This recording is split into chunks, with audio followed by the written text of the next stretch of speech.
ভোটের পরিবেশ আপাতত খুবই সুন্দর। আমরা নীল প্যানেল থেকে এসেছি। ভোট যেমনটা আমরা আশা করেছিলাম ঠিক তেমনই যাচ্ছে, সবকিছু ফেয়ার ভাবে যাচ্ছে আর সবাই খুবই উচ্ছ্বাসিত। Everybody is really excited and আমিও অনেক এক্সাইটেড আসলে এবার, কারণ এটা আমার ফার্স্ট টাইম যে আমি এরকম সুপ্রিম কোর্টে ভোট। আমি আগেও দেখেছি, কারণ আমি ছোটবেলা থেকে সুপ্রিম কোর্টে আসি, যেহেতু আমার বাবা একজন আইনজীবী, যেহেতু আমার বাবা একজন ক্যান্ডিডেট।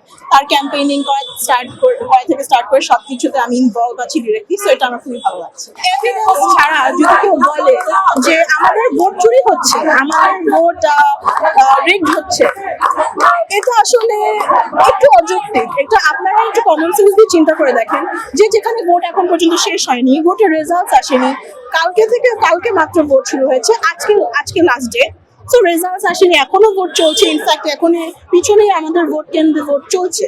সো সেখানে আসলে এরকম একটা মানে ভোট কেন্দ্রের ভিতরে কি হচ্ছে সেটা নিয়ে একটা ইললজিক্যাল একটা এভিডেন্স ছাড়া, একটা প্রমাণ ছাড়া একটা কথা বলে দিলে সেটা তো আসলে মানা যায় না।